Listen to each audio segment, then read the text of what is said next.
Last episode, I finally heard the voices of the tools.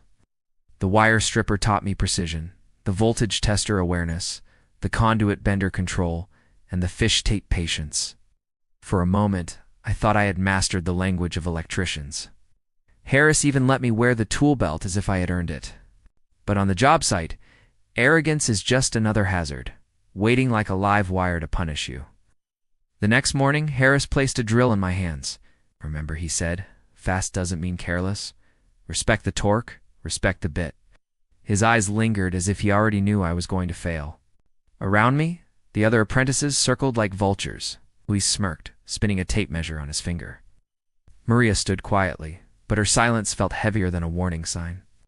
I climbed a short ladder, drill in one hand, a section of conduit in the other. Already I was breaking rule number 1, never climb carrying tools in your hands. My boot slipped on a stray extension cord snaking across the floor. I steadied myself, cheeks burning, and muttered, "Tool belt. Always tool belt." Harris raised an eyebrow but said nothing. The lesson had already cut. I pressed the drill against the conduit mount. The drill bit whined, screeching against the metal. I leaned harder, gripping with sweaty hands inside worn work gloves. Then it happened, cracked, the bit snapped, flying off into the dust. The crew fell silent, then laughter echoed like thunder. Luis shouted, "Careful, rookie, you'll break the whole site before lunch."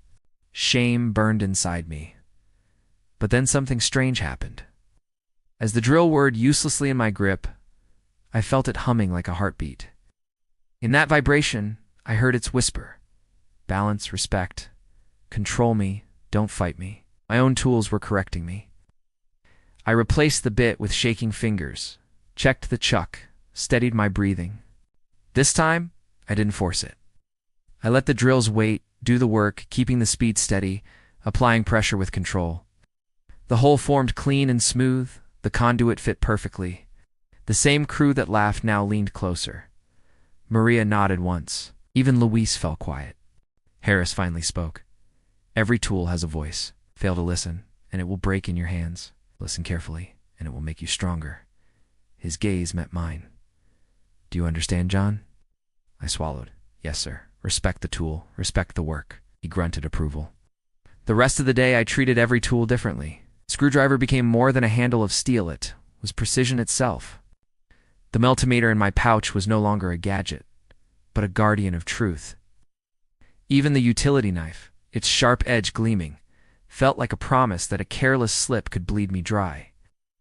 Everywhere I looked, tools whispered their lessons. Inspect before use.